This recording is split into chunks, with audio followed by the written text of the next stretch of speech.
Kira-kira apa yang kemudian membuat Jokowi itu terus dibully dan dikritik sampai hari ini? Pertama, ini tentu tidak terlepas konflik politik antara Jokowi dengan PDIP. Jadi setelah Jokowi pecah kongsi dengan PDIP, praktis setelah itu, apa yang dilakukan oleh Jokowi salah di mata PDIP. Soal masa jabatan presiden 3 periode, kemudian isu perpanjangan jabatan presiden atau memperpanjang masa jabatan presiden 2 tahun dan seterusnya, itu kan menjadi amunisi. Bagaimana kemudian Jokowi dinilai juga ambisius untuk melanggengkan kekuasaan kekeluargaan politiknya. Tak henti-hentinya, Pak Jokowi selalu dikritik pedas, difitnah, maupun diberikan framing jahat. Padahal Pak Jokowi ini sudah memberikan yang terbaik selama 2 periode beliau menjadi seorang presiden. Beliau juga dijuluki sebagai Bapak Infrastruktur Nasional karena pembangunannya. Tapi seperti itulah, masih banyak orang yang mengkritik, menghina beliau. Jadi mari kita lihat bagaimana analisa dari Mas Adi Praitno. Saya kira salah satu topik yang terus menjadi hangat dan terus menjadi pergunjingan publik sampai hari ini adalah persoalan serangan politik, hujatan-hujatan politik yang seakan-akan ini tak pernah ada hentinya, selalu dialamatkan kepada Jokowi. Padahal Jokowi itu bukan lagi menjadi orang penting di negara kita. Padahal Jokowi itu bukan lagi Presiden Republik Indonesia. Mestinya yang kalau mau dikritik itu adalah penguasa saat ini. Presiden, wakil presiden, para menteri, anggota dewan, ataupun perilaku-perilaku politik. Para elit yang kemudian menimbulkan kontroversi dan kegaduhan. Tapi kan orang bertanya-tanya, ini kok hampir tiap hari Jokowi itu selalu menjadi sasaran dan kritikan tanpa henti. Apalagi kalau kita mau hitung satu persatu ya. Jokowi itu kan dinilai sebagai presiden yang dinilai memiliki success story yang selalu diapresiasi oleh publik. Misalnya soal pembangunan infrastruktur, tidak ada yang bisa membantah. Pembangunan infrastruktur di zaman Jokowi itu cukup mantap ya, dan diacungi jempol. Misalnya soal bagaimana membangun jalan tol, ada Trans Jawa, ada Trans Sumatera, termasuk misalnya jalan-jalan yang juga masuk desa melalui dana desa ya. Kemudian ada begitu banyak bandara yang dibangun, begitu banyak misalnya pelabuhan yang dibangun, termasuk misalnya embung-embung yang dibangun. Itu kan sebagai ikhtiar supaya pemerataan ekonomi itu tidak lagi terpusat hanya di Jakarta, tidak lagi di Jawa, dan tentu merata di daerah-daerah yang lainnya. Oleh karena itu, dalam konteks pembangunan infrastruktur dari dulu, Jokowi itu sangat wajar kalau kemudian disebut sebagai Bapak Pembangunan Nasional dalam tanda kutip ya, karena begitu aktif dan rajin membangun infrastruktur sepanjang Jokowi jadi presiden. Begitupun misalnya terkait dengan bansos, suka tidak suka. Bansos yang diberikan oleh Jokowi itu kan cukup masif ya. Misalnya bantuan-bantuan sosial itu ya bukan hanya untuk kalangan tertentu, tapi untuk UMKM, untuk ekonomi kreatif, untuk lansia, kemudian untuk ibu-ibu yang sedang hamil dan seterusnya, sebagai stimulus supaya daya beli dan akses terhadap kehidupan yang layak itu terus bisa dirawat. Jadi bansos juga menjadi bagian lain yang dinilai bagian dari success story yang dimiliki oleh Jokowi sepanjang jadi presiden. Dan bahkan kalau mau jujur, pindahnya IKN ya, tidak lagi di Jakarta, itu kan diniatkan. Itu juga diikhtiarkan supaya Indonesia itu pembangunan ekonomi politiknya tidak Jakarta sentris, tidak Jawa sentris, dan tidak Banten sentris. Karena memang harus diakui, selama ini sejak Indonesia merdeka sampai hari ini, yang diperhatikan secara serius pembangunannya hanya Jakarta, Jawa, dan Banten. Seakan-akan di tempat lain itu tidak pernah dibangun. Jadi keberanian memindahkan ibu kota negara tidak lagi di Jakarta dalam banyak hal itu juga diapresiasi. Meski pada saat yang bersamaan ada catatan-catatan kritis yang memang tidak bisa kita nafikan. Misalnya ini terlampau memaksakan karena keuangan negara kita belum sanggup. Bahkan pindahnya ibu kota negara kita ini kan sangat membebani APBN. Apalagi tahun-tahun sebelum pindah IKN, Indonesia itu kan anggarannya habis untuk menyelesaikan dan menanggulangi persoalan-persoalan COVID. Tapi nasi sudah jadi bubur, IKN sudah pindah. Ini tinggal bagaimana kita lihat apakah pindahnya ibu kota negara kita ini tentu sesuai dengan harapan atau tidak, karena ada keinginan dan tentu saja ada prediksi IKN yang baru ini akan menjadi epicentrum.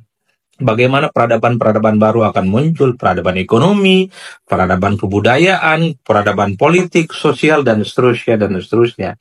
Itu yang kemudian dinilai bahwa Jokowi ini sudah meletakkan batu bata pertama. Bagaimana Indonesia itu bukan lagi hanya sebatas Jawa, Jakarta, dan Banten sentris ya. Termasuk misalnya kalau kita mau jujur, kita membaca hasil-hasil survei sebelum Jokowi lengser jadi presiden, approval rating atau tingkat kepuasan publik Jokowi yang kemudian surveinya itu dirilis hampir tiap saat, itu kan sampai langit ketujuh. Hampir menyentuh 90% masyarakat kita katanya menurut survei-survei itu. Kita semua bisa cek siapa yang melaunching survei itu, mengatakan tingkat kepuasan publik terhadap Jokowi itu tidak dimiliki oleh mantan-mantan presiden yang lain di Republik ini. Hebat kan? Itulah yang kemudian orang kemudian bertanya-tanya, kenapa ya? Di tengah begitu banyak kesuksesan-kesuksesan Jokowi, tentu banyak lain ya, dan tidak mungkin saya sebutkan satu persatu. Tapi masih saja Jokowi setelah tak lagi jadi presiden, terus dikritik, terus dibully, terus diserang tanpa henti. Tapi kalau kita mau rajin ya, kita lihat satu persatu, kira-kira apa yang kemudian membuat Jokowi itu terus dibully dan dikritik sampai hari ini. Pertama, ini tentu tidak terlepas konflik politik antara Jokowi dengan PDIP. Jadi setelah Jokowi pecah kongsi dengan PDIP, praktis setelah itu, apa yang dilakukan oleh Jokowi salah di mata PDIP. Soal masa jabatan presiden 3 periode, kemudian isu perpanjangan jabatan presiden atau memperpanjang masa jabatan presiden 2 tahun dan seterusnya, itu kan menjadi amunisi. Bagaimana kemudian Jokowi dinilai juga ambisius untuk melanggengkan kekuasaan kekeluargaan politiknya. Dulu mungkin masih banyak kalangan aktivis, kelompok-kelompok kritis, dan civil society yang masih berada di belakang Jokowi ketika Jokowi secara perlahan menunjukkan gestur perlawanan politik kepada PDIP dan Megawati. Kenapa banyak yang support? Karena hanya Jokowi lah satu-satunya orang yang dinilai mampu mengamputasi dan mematahkan dominasi kekuatan politik PDIP. Dulu orang masih berada di belakang Jokowi ketika Jokowi terus-menerus disebut sebagai petugas partai. Secara perlahan orang berharap, publik berharap Jokowi melawan PDIP dan melawan Megawati. Saat itu, tapi ketika Jokowi dinilai merestui Gibran maju sebagai calon presiden Republik Indonesia 2024 berpasangan dengan Prabowo Subianto, disitulah kemudian kelompok-kelompok aktivis, civil society, pro-demokrasi, dan bahkan kalangan media yang sejak awal bersama dengan Jokowi sejak 2014, itu secara perlahan pindah haluan. Dan mereka menjadi orang yang paling terdepan memberikan kritik dan juga serangan-serangan tajam kepada Jokowi. Nah, yang kedua, siapa yang terus membuli dan mengkritik Jokowi adalah kelompok-kelompok kritis, aktivis, dan gerakan civil society yang tadi saya sebutkan.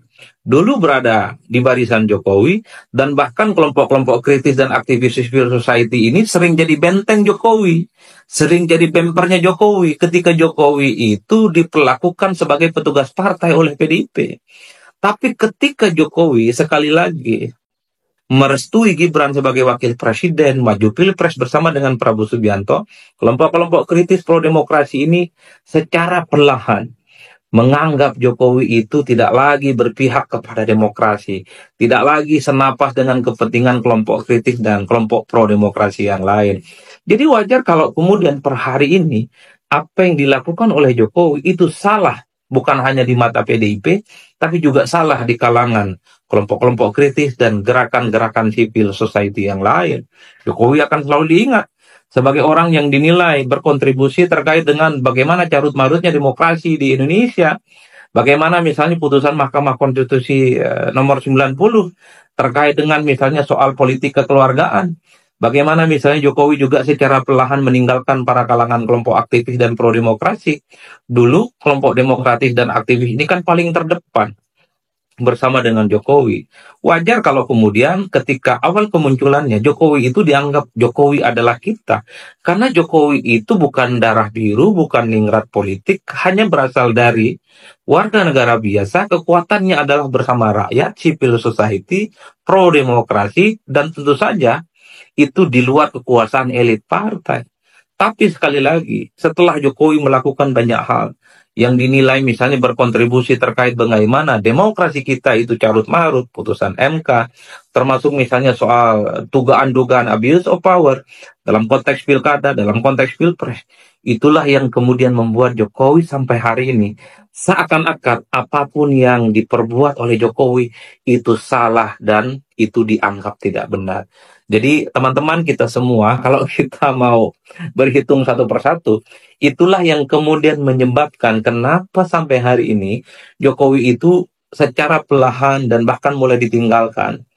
Dan tentu saja sudah tak lagi bersahabat dengan kelompok aktivis, pro-demokrasi, dan gerakan civil society.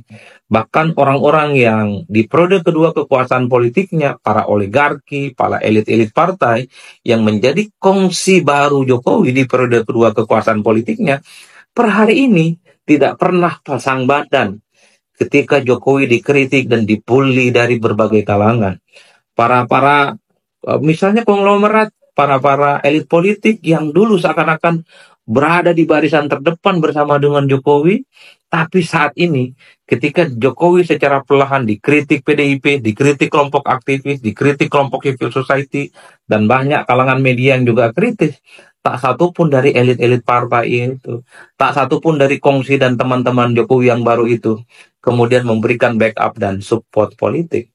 Per hari ini satu-satunya pihak yang selalu pasang badan kepada Jokowi dari serangan-serangan apapun itu paling projo relawan politiknya, kemudian PSI, dan pihak-pihak tertentu, figur-figur tertentu yang sejak awal person to person itu selalu menyatakan tegak lurus bersama dengan Jokowi.